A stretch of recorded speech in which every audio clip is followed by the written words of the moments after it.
My name's Alan Hart, and today we're going to look at if your boiler is losing pressure. I was actually asked by one of the subscribers who is a gas engineer, and he's got a system where the pressure keeps dropping, so they're having to top the pressure up on the boiler all the time, and they checked around the system and they couldn't see anything leaking.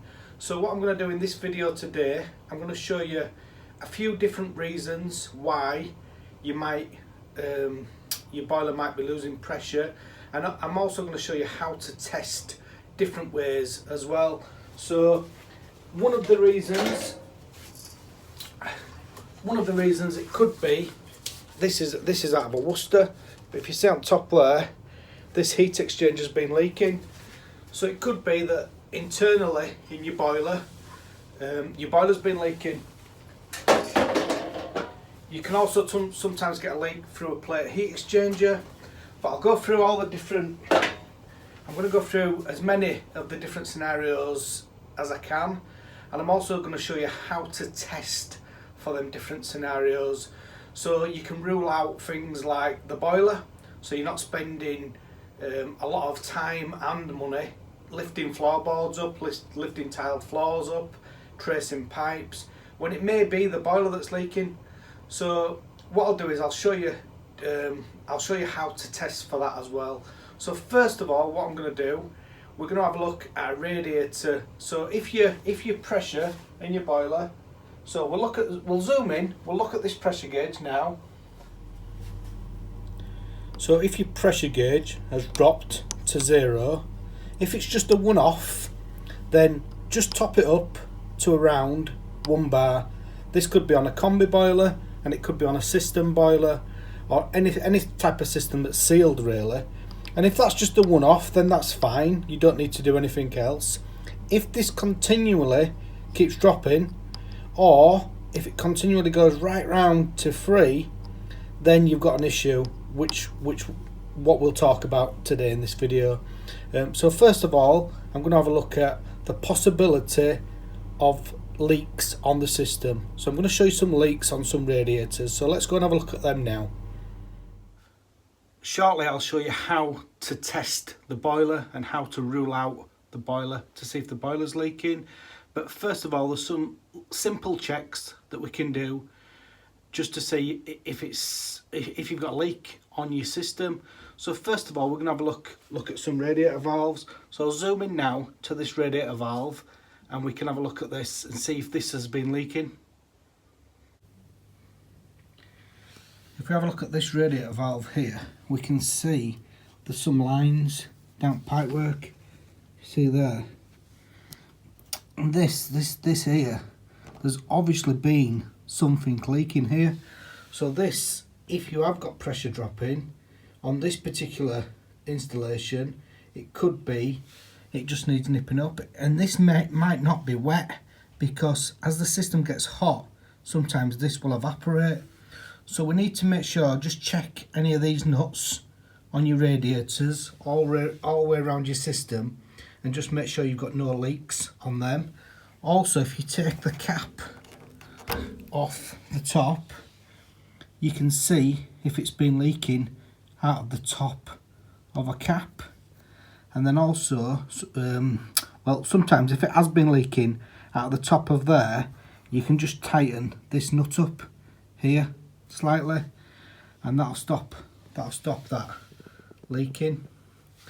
And then if we have a look at the top of the radiator, there's also a connection here, and sometimes these can leak from this connection here. So that's another thing just to check to make sure it's not been leaking. Another thing to check is if you've got a thermostat on the system. So you might have a TRV, so that's a thermostatic radiator valve, and what you can do is on that, you might see that it's got lines of water or stains on the side of it, and it might be that that's been leaking. But you can take the top off and you can have a look inside, and you can just see if that pin, if it's been leaking from that pin. One thing to remember with a heating system is if it's a Combi, if it's a sealed system, what you've got is you've got if you're topping it up, the water is coming out somewhere, and that's why the pressure is going down. So that could be on the heating system. So if you look at your heating system here, it could be on any of the joints on the system. So you may need to lift floorboards up, and you may need to trace where it's leaking from. But before you start lifting floorboards up, what I would do, my personal opinion is, I would check the boiler. So let's go and have a look at the boiler now, and we'll see how the boiler could be losing pressure.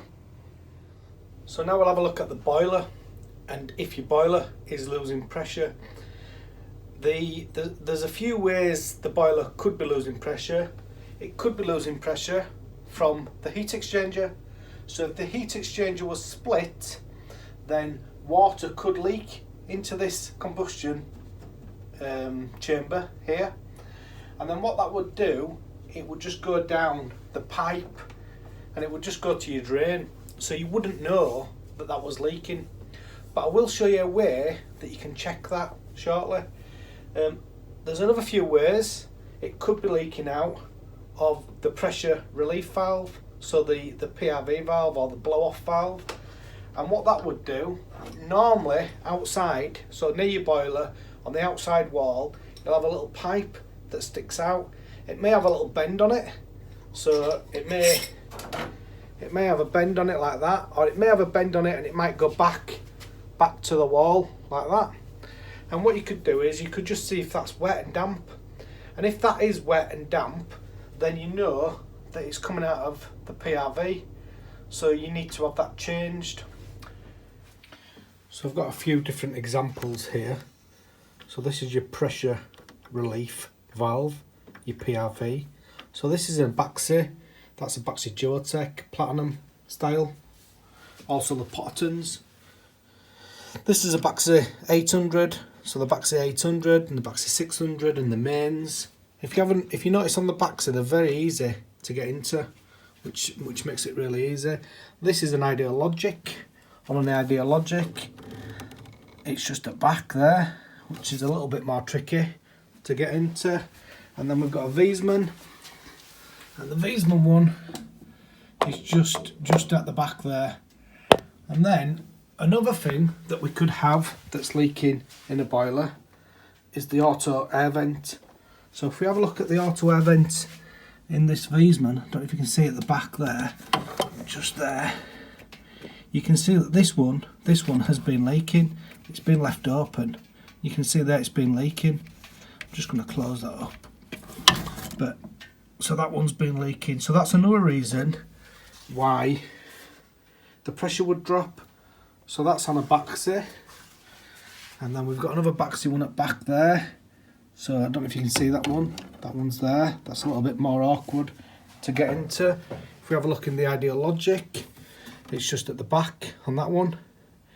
That one looks fairly easy to change. I've never changed one of them ones, but it looks fairly easy. There may be reasons that when you're topping it up, it's leaking out of the PRV, which we'll go into that shortly. Now I'm going to show you if the heat exchanger is leaking, what we can do to test that, and we can rule the boiler out. So for instance, this is a Worcester Bosch Combi boiler heat exchanger, and if we have a look on top there, I don't know if you can see on there, we can see that this heat exchanger has been leaking. So now what I'm going to do is I'm going to show you what we can do to rule out the heat exchanger and to rule out the boiler in general, really. But then after that, we'll go back to the expansion vessel and the pressure relief valve, and I'll show you. We'll talk about that as well. But now what we'll do is zoom into boiler, and I'm going to show you how to test the boiler. So if the boiler's leaking internally, what we can do to rule that out, so we know whether or not it is the boiler or if it is the heating system. The way we can rule out the boiler, if your pressure is on 0, then what we can do, we can top the pressure up. So if you have a look on this one, this one's topped up to just over 1, so it's like 1.5. If we top this up as much as we can, maybe up to about 2.5, I'll do that now. I've now topped this boiler up. If you need to know how to top a boiler up or an Ideal Logic up, just have a look at one of my other videos. I've done plenty of videos on how to top a boiler up. But I've put the pressure, so the pressure now is just over 2 bar. So the mains pressure here, that's the maximum pressure I can get. So I'll zoom in now, I'll show you that. So the power to the boiler is disconnected, it's turned off. And I've topped it up to just over 2 bar. And now if we make a slight pencil mark on there, so we know that if it drops we'll know. And then what we can do, if we have a look underneath the boiler, normally the boiler will have some isolation valves. If these isolation valves are in good condition, then you can turn these isolation valves off. So I don't know which way that goes, but yeah, so that way.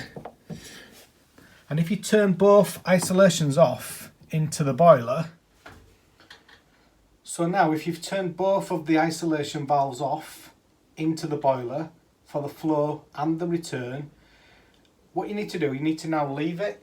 If possible, if you could leave it overnight, that would be good.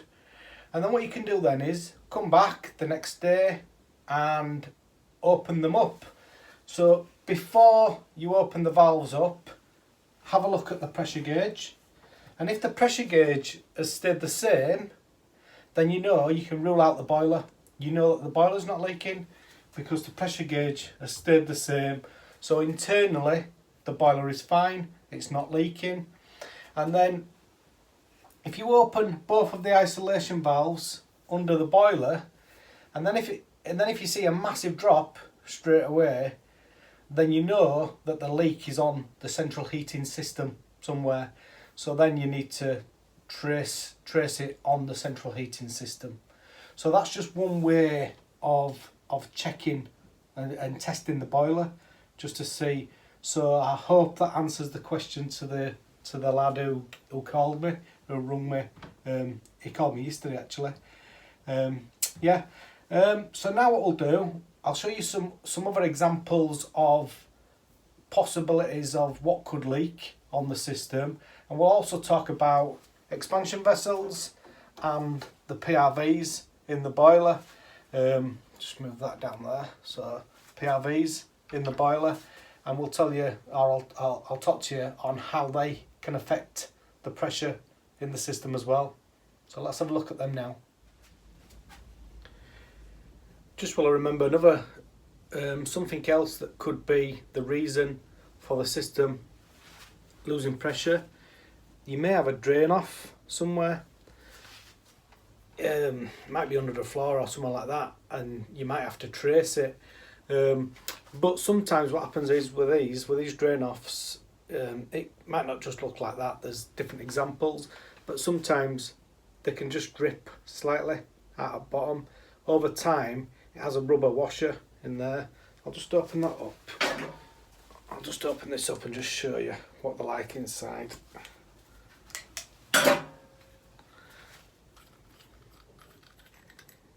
So if you're seeing there, it just has a rubber washer. And over time, that rubber washer can wear out. Or sometimes if somebody's tightened it too much, it might have leaked a little bit before. They can just start to leak and drip. So that's another reason that you might have a leak on the system and you might be losing pressure. Most of the time, or a lot of the time, it might not be the boiler, it might just be simple things on the system. But another thing to check now is if the boiler's not been serviced very well, sometimes the expansion vessel could have lost charge.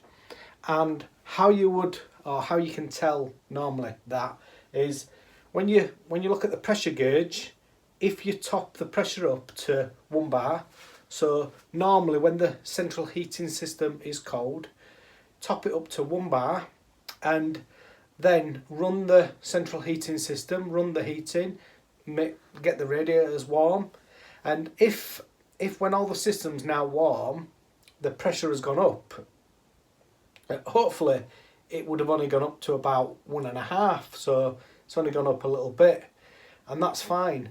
But if it's gone up to now, it's gone all the way around on the gauge and it's gone to 3 bar, then it's probably leaking out of the PRV. And what that means is then, as the system cools down, and then you go back to the boiler and look at the pressure gauge, you'll see that the pressure will now go down, and it might be on half a bar.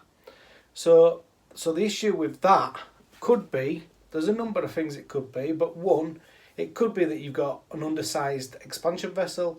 So sometimes if people have got like 20 radiators, etc., sometimes the expansion vessels inside the boilers, obviously boilers nowadays need to be compact, so they can only fit a certain size expansion vessel, and different boilers have different size expansion vessels, 7 litre, 8 litre, 9 litre, sometimes 10 litre, but they can only fit certain size expansion vessels in the boiler. Now that expansion vessel might not be big enough for the heating system, so sometimes it may be that it needs additional expansion vessel. But what I'd say is normally what it will be is the expansion vessel needs topping up. Now what that will mean is that you'll need to get a gas engineer. So anytime working on any boiler, I would always advise you to have a gas engineer. This is it's not a DIY video. It's not a do-it-yourself. Some things you can check yourself, so the radiators, but if you're going to look inside a boiler, then you need to call a gas engineer. And if that's happening, if you look at your pressure gauge and you can see that your pressure gauge is going all the way around, so you've topped it up to 1 and it's going all the way around to 3, then what that means is you need to call out a gas engineer and have a service done on the boiler, explain to them what's happening and that the pressure's going up. And it may be that what they need to do, they'll do a service on the boiler, check all your boiler, make sure all your boiler's safe, but then they will top the expansion vessel up. So what I'll do now is I'll show you that. We'll have a look at the expansion vessel and I'll show you how we could top an expansion vessel up. So if we want to check the pressure in an expansion vessel, we need to find where the Schrader valve is. So on this one it's just on the bottom, so that's on a Wiesmann boiler. On this Baxi, so this is a Baxi Duotech, Baxi Platinum, it's just at the back there, so that's a little bit more tricky to get onto. And then on this Baxi 600, it's just there on the top, so that's easy.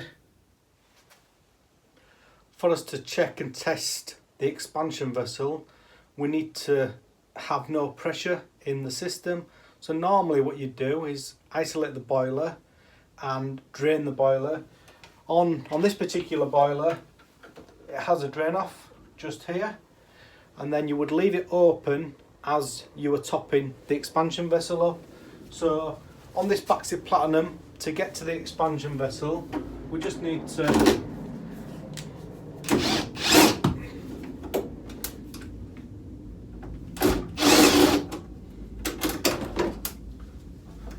take the spark generator, just move that out of the way, and move this drain, move that drain out of the way, and then you can get into the joint or to the Schrader valve at the top of the heat exchanger. I mean, I've done hundreds of them, well, quite a lot of them, so it's very, very easy to do once you get used to it. And then all you need to do then is just get your foot pump and just connect your foot pump onto the Schrader valve. And what you'll find is with some of these boilers, when you go to them, if Baxi's been out to them at all in the past, sometimes they'll leave one of these connections on the boiler. Also, if you ever take one of these boilers out, you might find that one of them has been left on the boiler. So all we need to do is just connect that onto the top of there.